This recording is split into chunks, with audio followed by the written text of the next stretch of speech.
Good morning friend, welcome to crack Pratham. आज तारीख 16 April 2021 है और हमें the Hindu and others news को डिस्कस करना है। आज का जो हमारा टॉपिक होगा, पहला एस-400 डील के बारे में, अमेरिकी ट्रूप्स के बारे में, monkey dactyl, valley of Fallon के बारे में, ईट स्मार्ट सिटी चैलेंज और ट्रांसपोर्ट फॉर ऑल चैलेंज के बारे में। एस-400 डील, एस-400 है क्या? दरअसल ये एक मिसाइल सिस्टम है जो कि भारत रसिया से इस साल के अंत तक परचेज करेगा।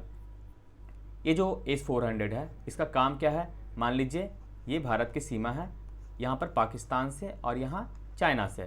तो अगर ये पाकिस्तान या चाइना के द्वारा कोई भी विमान भेजा जाता या फिर कोई मिसाइल सिस्टम जो कि भारत की अनुमति के बिना अगर कोई भेजा जाता विमान को, तो पहले तो रडार के द्वारा क्या किया जाएगा? डिटेक्ट किया जाएगा। उसके बाद पहले इसे वापस जाने की अनुमति देगा या फिर एक प्रकार से ऑर्डर दे सकता है। अगर वो नहीं माना तो क्या किया जाएगा? ये अपनी मिसाइल सिस्टम को यहाँ पर इन्फॉर्म करेगा, जिसके बाद ये जो एस-400 का काम क्या होगा? यहाँ से मिसाइल को दागना और ऊपर ही इसे नष्ट कर देना। तो आपने समझ लिया एस-400 का काम क्या है। इसी प्रकार का एक और जो तकनीक है किसके पास है? वो अमेरिका के पास है। उसका नाम जो है थार्ड रखा गया है। थार्ड यानी कि terminal high altitude area defence. ये जो थार्ड है इसने साउथ कोरिया को दिया भी है। तो इसमें एक विवाद क्या है ना कि अमेरिका का एक एक्ट है काटसा। काटसा यानी कि the countering America adversary through sanction act, यानी कि अमेरिका का जो एडवर्सरी है, दुश्मन है, उसके साथ अगर कोई व्यापार या फिर संबंध बनाता है तो अमेरिका उस पर प्रतिबंध लगा सकता है।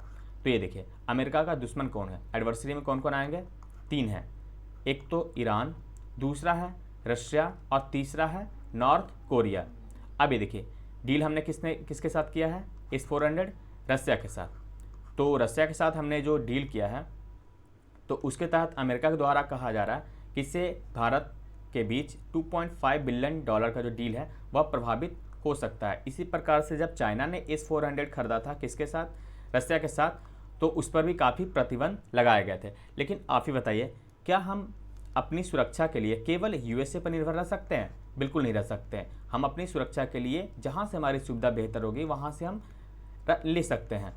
तो यहाँ पर अमेरिका जो है काटसा अगर लगाता भी है तो उससे जो ये राजनीतिक प्रभाव पड़ेगा अलग बात है, लेकिन हमारी जो सुरक्षा है वो तो मजबूत होगी ना। तो हमारी सुरक्षा भी ज़रूरी है। नेक्स्ट है अमेरिकन ट्रूप्स के बारे में। राष्ट्रपति जो है जो बाइडेन, उनके द्वारा कहा गया है कि जो 11 सितंबर है उस तारीख को हमारी जो सेना है, यानी कि अमेरिका और नाटो की सेना जो है वो वहाँ से निकल जाएगी। कहाँ से? अफ़गानिस्तान से। ये जो 11 सितंबर रखा गया है, ये आप देख सकते हैं, ये एक सिंबॉलिक डेट है। कैसे? ये देखिए सितंबर कौन सा महीना होता है? 9वां महीना। और तारीख क्या रखा गया? 11। तो आपको पता है 9/11 कौन सी घटना है ना? वही तारीख है जब अमेरिका पर अटैक हुए थे आतंकी। तो ये जो तारीख है उसी दिन से अमेरिका जो है तालिबान को नष्ट करने की घोषणा की थी और अब जो है अपनी सेना इसी तारीख को यहाँ से निकाल रहा है। तो आप समझ गए कि 9/11 क्यों रखा गया है? ताकि जिस दिन शुरुआत हुई थी उसी दिन इसका समाप्ति हो, है ना। ऐसा तो कहा जा रहा है कि ये जो काफ़ी सारी सेनाएं हैं वो 1 मई से पहले ही वहाँ से वापस आ जाएगी, लेकिन पूरी तरह से सेना जो है 11 सितंबर को ही, मतलब एक आधिकारिक डेट रखा गया, उसी तारीख को वहाँ से आएगी। ये जो सेना है वहाँ पर काफ़ी इसको नुकसान भी हुआ है। किसको? यूएसए को। लगभग $2 ट्रिलियन पैसे खर्च हुए और अपने 2400 अमेरिकी सैनिक को यह गवा चुका है। अब बताइए कि ये जो सेना है वहाँ भेजा क्यों गया था? दरअसल ये जो 9/11 है 2001 में घटना घटी थी। ये जो तालिबान है, तालिबान के द्वारा अमेरिका पर अटैक किया गया था और उसी के तहत अमेरिका जो है तालिबान को नष्ट करने के लिए ये अफ़गानिस्तान में वहाँ पे एंट्री किया। तो क्या पूरी तरह से तालिबान को ख़त्म कर दिया गया? नहीं, लेकिन एक सफलता ज़रूर प्राप्त हुई है। जब बराक ओबामा वहाँ के प्रेसिडेंट है तब 2012 में इसका जो मास्टरमाइंड था ओसामा बिन लादेन, उसकी हत्या जरूर की गई थी। तो एक सफलता जो तो है वो तो प्राप्त हुई है अमेरिका को। हालांकि जो सेना हटाने की जो समझौते हो रहे थे वो काफ़ी समय से हो रहे थे। 2009 में भी राष्ट्रपति ओबामा जो थे उस समय उन्होंने कहा था कि हम ये जो सेना अब वहाँ नहीं बढ़ाएंगे, लेकिन कुछ कारणों से, जैसे कि ओसामा बिन लादेन के बारे में जब उन्हें पता चला तो काफ़ी सारे सेना जो है वहाँ पर बढ़ा दिया। जैसे कि 36,000 पहले थे तो बढ़ा करके कितना 1 लाख कर दिया गया था।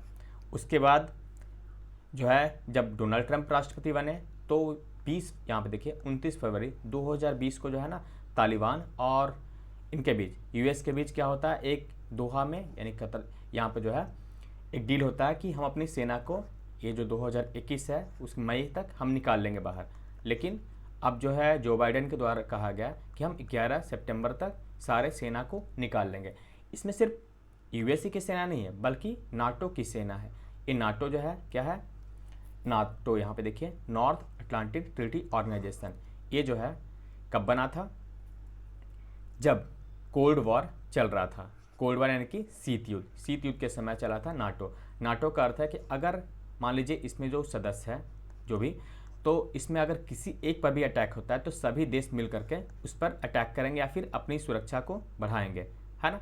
तो ये नाटो बनाया गया था 4 अप्रैल 1949 को। ये देखिए जब कोल्ड वॉर की जो समय था उस समय।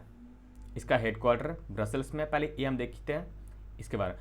तो ये हमने क्या बात किया कि ये जो सेना यहाँ पर सिर्फ यूएसए की नहीं बल्कि नाटो की है। इसीलिए कल ऑस्ट्रेलिया के द्वारा क्या कहा गया कि हम अपनी सेना को वहाँ से निकाल लेंगे। अभी जो है अफगानिस्तान में ऑस्ट्रेलिया का लगभग 80 सेना वहाँ पर डिप्लॉय है। तो आप समझ गए कि ये जो इसमें अमेरिका ही नहीं बल्कि नाटो यानी कि जो भी इसमें सदस्य हैं वो सभी इसमें भाग लेते हैं। आपने देख लिया नाटो के बारे में। नेक्स्ट है मंकी डेक्टाइल के बारे में। मंकी डेक्टाइल क्या है, दरअसल एक टेरोसॉर यानी कि ये जो डायनासोर, आप यहाँ पे तस्वीरें देखिए, ये डायनासोर के जैसे आप लोग हैं लेकिन इसके पंख है ना। ये जो पंख है यहाँ पे देखिए आप, ये 10 मीटर तक चौड़ा हो सकता है। तो ये जो मंकी डेक्टाइल नाम का जो फॉसिल्स मिला है ये कहाँ पे, ये चाइना में मिला है। तो आप याद रखिएगा मंकी डेक्टाइल क्या है, ये डायनासोर की प्रजाति का ही है जिसका नाम रखा गया है जो क्रेटोसॉर है या कि टेरोसॉर बोल सकते हैं आप इसे। ये चाइना में देखा गया है। नेक्स्ट है वैली ऑफ फैलन के बारे में। ये वैली ऑफ फैलन कहाँ है, यह स्पेन में है। दरअसल स्पेन में जब गृह युद्ध छिड़ा था तब उस समय वहाँ जो डिक्टेटर था फ्रांसिस्को फ्रैंको, उसके द्वारा जो सेना को मार दिया गया था या युद्धबंदी को दफना दिया गया, उसी को निकालने के लिए वहाँ की सरकार के द्वारा ये जो 30,000 जो सेना मारे गए थे या फिर विक्टिम जो थे उनको निकाला जा रहा है इस वैली से और उन्हें अलग शिफ्ट किया जाएगा सम्मान देने के लिए। तो ये आप याद रखिए कि वैली ऑफ फैलन जो चर्चा में था कहाँ पे है, तो स्पेन में है।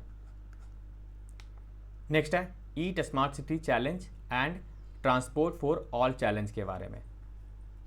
एक छोटा सा न्यूज है, इसमें है क्या, दरअसल housing and urban affair ministry के द्वारा एक चैलेंज को शुरू किया गया है, ईट स्मार्ट सिटी चैलेंज।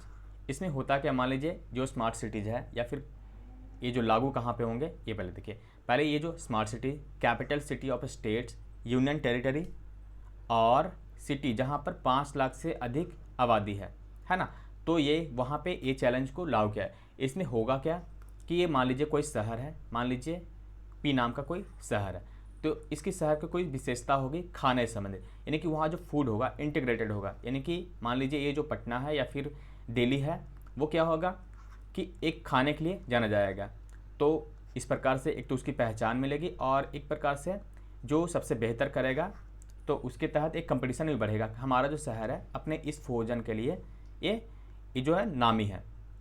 इसी प्रकार से ट्रांसपोर्ट फॉर ऑल चैलेंज क्या है कि इसमें जो है जो स्टार्टअप्स नए नए आ रहे हैं उसको सॉल्यूशन के लिए बोला गया कि आप जो है जो पब्लिक ट्रांसपोर्ट है उसे इम्प्रूव करने की बात करें या फिर आपने कोई सॉल्यूशन सुझाना है। तो ये दोनों छोटे चैलेंज हैं जो कि शुरू किया गया हाउसिंग एंड अर्बन अफेयर्स के द्वारा। तो इस वीडियो में बस इतना ही। Thank you for watching crack प्रथम।